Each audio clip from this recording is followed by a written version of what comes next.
इस वीडियो में हम सीखने जा रहे हैं कि कंप्यूटर सीपीयू रजिस्टर जो है वो क्या होता है और इसकी कितनी टाइप्स हैं, इसको क्यों बनाया जाता है, इसका काम क्या होता है, इसके बारे में हम सीखेंगे कंप्यूटर सीपीयू रजिस्टर के बारे में। अब CPU register is a small storage available as a part of CPU और प्रोसेसर। सीपीयू को ही प्रोसेसर कहा जाता है, तो ये एक स्मॉल स्टोरेज एरिया है जो सीपीयू के अंदर ही होता है ताकि डाटा को टेम्परेरी तौर पर स्टोर किया जा सके। CPU register is a temporary storage area in CPU. CPU के अंदर ही सीपीयू रजिस्टर मौजूद होते हैं, तो ये एक ही सीपीयू रजिस्टर नहीं होता। एक कंप्यूटर सीपीयू जो होता है उसके अंदर एक से ज़्यादा कंप्यूटर सीपीयू रजिस्टर्स हो सकते हैं, जो जिसमें हर रजिस्टर मुख्तलिफ काम करता है। अब कंप्यूटर में जितनी भी मेमोरीज होती हैं, main memory, cache memory, registers, तो कंप्यूटर की जितनी भी मेमोरीज़ हैं उनमें अगर बात की जाए तो सबसे फास्ट जो मेमोरी है वो रजिस्टर्स हैं। इनका साइज़ इतना ज़्यादा नहीं होता, इनका maximum size 1 byte, 2 byte, 4 byte और 8 बाइट तक आपको मिल सकता है। इनका ज़्यादा MB में साइज़ नहीं होता, तो ये आपको कम ही साइज़ में मिलती है। लेकिन ये जो मेमोरी होती है रजिस्टर की, ये फास्टेस्ट मेमोरी होती है in computer. Registers are continuously used when computer turned on. जैसे ही हम कंप्यूटर को ऑन करते हैं, रजिस्टर्स का इस्तेमाल तभी से शुरू हो जाता है। अब क्वेश्चन ये राइज होता है कि जैसे आप कंप्यूटर ऑन करते हैं तो आपने तो कोई सॉफ्टवेयर ओपन नहीं किया। दरअसल जो ऑपरेटिंग सिस्टम है, ऑपरेटिंग सिस्टम एक कलेक्शन ऑफ सॉफ्टवेयर्स है या कलेक्शन ऑफ प्रोग्राम्स है, अगर हम टेक्निकली बात करें तो जैसे ही ऑपरेटिंग सिस्टम लोड होता है, ये रजिस्टर्स का काम वैसे शुरू हो जाता है। तो हम कहते हैं कि रजिस्टर्स तभी से यूज़ होना शुरू हो जाते हैं जैसे ही कंप्यूटर टर्न ऑन होता है। CPU consist of different registers. जैसा कि मैंने पहले बात की कि CPU के अंदर मुख्तलिफ रजिस्टर्स होते हैं और हर रजिस्टर अपना स्पेसिफिक फंक्शन परफॉर्म करता है। तो different types of CPU registers हैं, उनके बारे में भी हम देखेंगे, लेकिन उससे पहले देखते हैं कि हमें CPU रजिस्टर्स की ज़रूरत क्यों पड़ती है। Data loaded into registers where CPU perform their operations. अब मेन मेमोरी में डाटा पड़ा होता है, वो हम जानते हैं, तो मेन मेमोरी से CPU में डाटा लोड करवाना पड़ता है ताकि CPU अपने ऑपरेशंस परफॉर्म कर सके। तो अब CPU के पास भी तो एक स्टोरेज एरिया होना चाहिए जहां पर वो अपने डाटा को रखे और वहां पर arithmetic logic unit operations perform कर सके। तो ये रजिस्टर्स ही ऐसा काम करते हैं जो डाटा को स्टोर करते हैं और जहां पर CPU अपने ऑपरेशंस परफॉर्म करता है, अर्थमेटिक ऑपरेशंस वगैरह। अगर दूसरी बात की जाए कि रजिस्टर्स क्यों बनाए जाते हैं, इफ़ नॉट देन अनसिंक्रोनाइजेशन हैपेंड। इसका मतलब ये है कि अगर रजिस्टर्स ना हों तो इससे आपकी परफेक्ट कोऑर्डिनेशन जो प्रोसेस की होगी, मेन मेमोरी, रैम की बात कर रहा हूँ, मेन मेमोरी मतलब कि रैम और CPU, इन दोनों के दरमियान जो डाटा ट्रांसमिट होगा उसमें सिंक्रोनाइजेशन नहीं होगी। सिंक्रोनाइजेशन का मतलब ये है परफेक्ट कोऑर्डिनेशन नहीं होगी। ऐसा भी हो सकता है कि मेन मेमोरी बहुत ज़्यादा डाटा भेजना शुरू कर दे उसको CPU को, लेकिन CPU अभी अपना पहला ही प्रोसेस को कंप्लीट कर रहा था या इंस्ट्रक्शंस को उस पर ऑपरेशन परफॉर्म कर रहा था, तो उधर से मेन मेमोरी ने मतलब कि रैम में से 4-5 और इंस्ट्रक्शंस आ गई। तो अब CPU के लिए मुश्किल हो जाएगा कि अब कौन सी इंस्ट्रक्शन को हैंडल करे, तो फिर अनसिंक्रोनाइजेशन से हैपन होगी। तो इस चीज़ से बचने के लिए रजिस्टर्स का भी इस्तेमाल किया जाता है। Types of registers. अब जैसा कि मैंने बात की कि डिफरेंट रजिस्टर्स होते हैं, तो डिफरेंट टाइप्स हैं रजिस्टर्स की, वो काम क्या करते हैं उनको भी हम डिस्कस करेंगे। सबसे पहले इन 2 रजिस्टर्स की बात कर लेते हैं, मेमोरी एड्रेस रजिस्टर और memory buffer register. Memory buffer register को मेमोरी डाटा रजिस्टर भी कहा जाता है। डायग्राम की मदद से देखते हैं कि ये देखें, यहाँ पर मेन मेमोरी है, मेन मेमोरी मतलब कि रैम, और यहाँ पर ये कंप्लीट आपको नज़र आ रहा है CPU, जिसे हम कहते हैं सेंट्रल प्रोसेसिंग यूनिट, यहाँ इसको प्रोसेसर भी कहते हैं। तो CPU के अंदर हमें ALU भी मिलता है, अर्थमेटिक लॉजिक यूनिट, और CU भी मिलता है, कंट्रोल यूनिट, और रजिस्टर्स भी मिलते हैं। ठीक है, तो यहाँ पर आप देख सकते हैं मेमोरी एड्रेस रजिस्टर, वो यहाँ पर है, और ये दूसरा जो है मेमोरी बफर रजिस्टर या मेमोरी डाटा रजिस्टर, वो यहाँ पर है। अब CPU, ये जो कंप्लीट CPU है, ठीक है, इसने कम्युनिकेट करना है रैम के साथ, तो वो सिस्टम बसेस के ज़रिए करता है। सिस्टम बसेस में ये 3 बसेस आ जाती हैं, एड्रेस बस, डाटा बस और कंट्रोल बस आ जाती है। तो अब मेमोरी एड्रेस रजिस्टर का क्या काम होता है, ठीक है, इस रजिस्टर की बात कर रहा हूँ, मेमोरी एड्रेस रजिस्टर यहाँ पर भी लिखा हुआ है। अब इसका काम ये है कि रैम में से जो लोकेशन में डाटा पड़ा हुआ है, जिस लोकेशन में, रैम में क्या होता है, बाइट्स होते हैं, ठीक है, रैम को डिवाइड किया होता है बाइट्स के फॉर्म में। जस्ट अ सेकंड, अब देखें यहाँ पर जो सेल्स रैम होती है उसको सेल्स में डिवाइड किया होता है, ठीक है, और यहाँ पर मिलियंस और बिलियंस ऑफ सेल्स हो सकते हैं, और हर जो सेल है उसने इंस्ट्रक्शन को होल्ड करना होता है, हर सेल ने इंस्ट्रक्शन को होल्ड करना होता है, और मिलियंस और बिलियंस इंस्ट्रक्शंस हो सकती हैं, सेल्स हो सकते हैं। तो यहाँ पर ये अब मेमोरी एड्रेस रजिस्टर का क्या काम है कि कौन सी सेल में से डाटा आएगा, क्योंकि हर सेल का एड्रेस होता है और हर सेल में डाटा भी होता है और हर सेल का एड्रेस भी होता है, कौन से सेल में से डाटा आएगा उस सेल का एड्रेस होल्ड करता है मेमोरी एड्रेस रजिस्टर से। इसका काम ये होता है कि this type of the register holds the address of memory where CPU needs to read or write data। मतलब कि उस मेमोरी सेल का एड्रेस होल्ड करता है जहाँ पर CPU ने डाटा को रीड करना है या राइट करना है, ठीक है।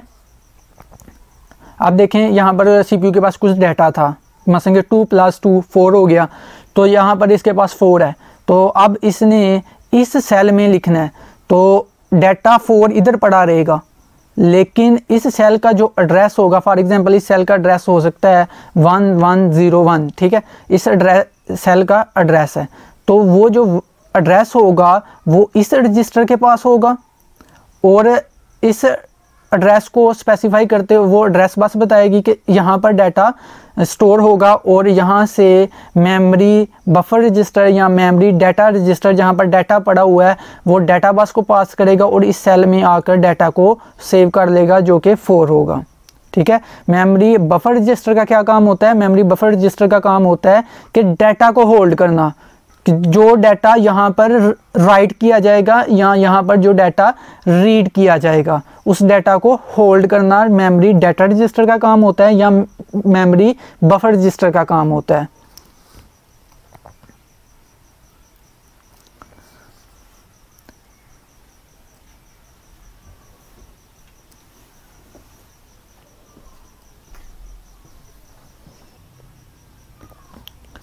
अब हम नेक्स्ट रजिस्टर टाइप्स के बारे में बात करेंगे, वो हैं जी IO एड्रेस रजिस्टर, जिसको हम शॉर्ट फॉर्म में IOAR भी लिखते हैं, और IO बफर रजिस्टर।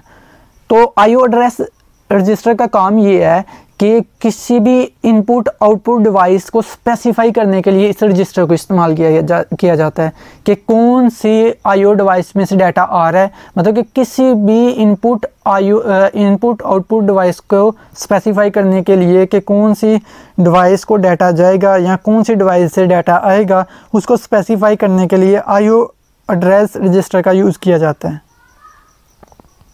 और IO बफर रजिस्टर का काम ये है कि जो डाटा इनपुट आउटपुट डिवाइसेस के दरमियान कम्युनिकेट होगा उस डाटा को होल्ड करना, कीबोर्ड और प्रोसेसर के दरमियान जो डाटा मूव करेगा उस डाटा को होल्ड करना IO बफर रजिस्टर का भी काम है।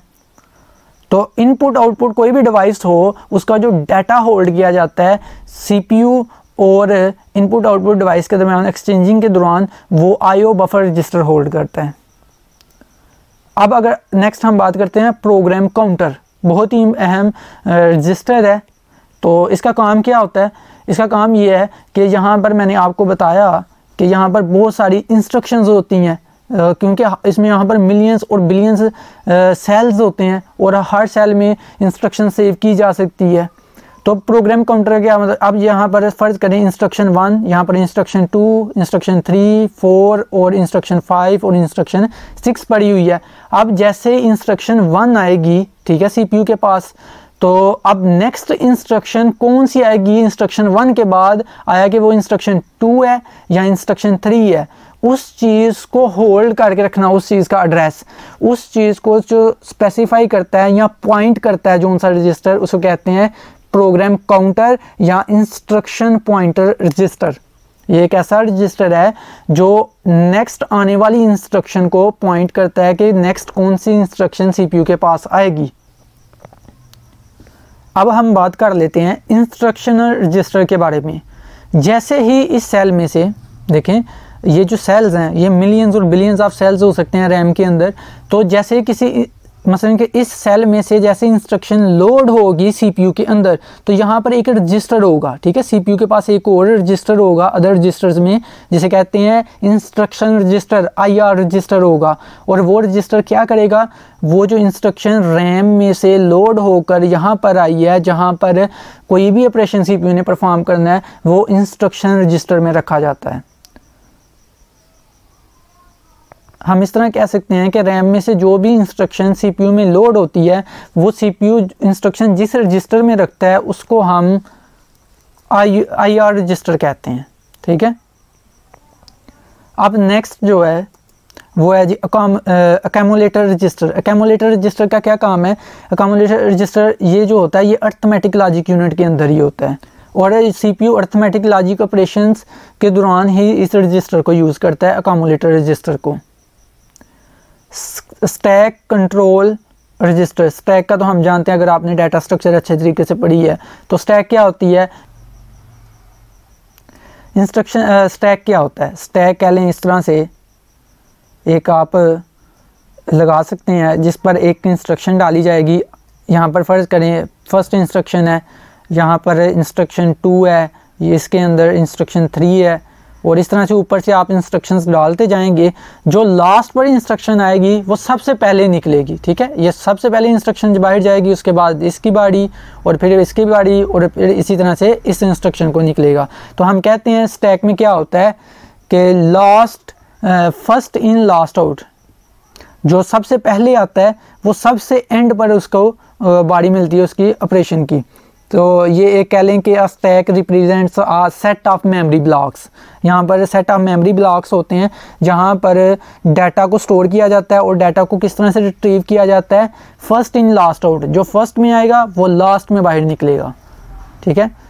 ये जो stack register, stack control register होता है, ये 2 या 4 बाइट का मिलता है आपको रजिस्टर। अब नेक्स्ट हम देख लेते हैं फ्लैग रजिस्टर। फ्लैग रजिस्टर क्या है? ये एक ऐसा रजिस्टर होता है जिससे आप इंडिकेट कर सकते हैं किसी भी पोजीशन को। ये सिंपली 1 बाइट का या 2 बाइट का होता है, जिससे किसी पोजीशन को इंडिकेट किया जा सकता है, या आप कह लें किसी अलार्म को बताया जा सकता है, या कोई बिट को रिप्रेजेंट करती है कि कोई कौन से स्टेट में है, ठीक है। कि अगर कोई प्रोसेसिंग हो रही है तो उसको अगर 1 स्टेट से रिप्रेजेंट किया, अगर कोई सर्किट ऑन है तो उसको 1 से रिप्रेजेंट किया जा रहा है, अगर नहीं है तो उसे 0 से रिप्रेजेंट किया जा रहा है। तो फ्लैग रजिस्टर का काम यही है कि किसी भी इवेंट को बताना, ठीक है। फ्लैग रजिस्टर का काम ये है कि जब सीपीयू अपना कोई ऑपरेशन परफॉर्म कर रहा होगा तो कोई भी इवेंट, कोई सर्टन इवेंट जब अकर होगा उसकी पोजीशन को इंडिकेट करना। इसीलिए ये 1 बाइट का या 2 बाइट का होता है। अगर 1 बाइट का है तो वो या तो 0 या तो 1, फॉर एग्जांपल अगर इस तरह से देखा जाए 0 या 1 है। अगर 0 है तो ये इवेंट अकर हो चुका है, तो ये इवेंट, अगर 0 है तो ये इवेंट अकर होगा, अगर 1 है तो ये इवेंट अकर होगा। तो मतलब किसी भी सर्टन कंडीशन को बताने के लिए जब सीपीयू ऑपरेशन परफॉर्म कर रहा हो तो ये फ्लैग रजिस्टर का यूज़ किया जाता है। तो ये था कि रजिस्टर क्या होता है और रजिस्टर की टाइप्स क्या हैं, इसको क्यों इस्तेमाल किया जाता है। I hope it is clear. अगर कोई क्वेश्चन है तो आप कमेंट बॉक्स के ज़रिए पूछ सकते हैं। Thank you so much for watching this video. अल्लाह हाफिज़।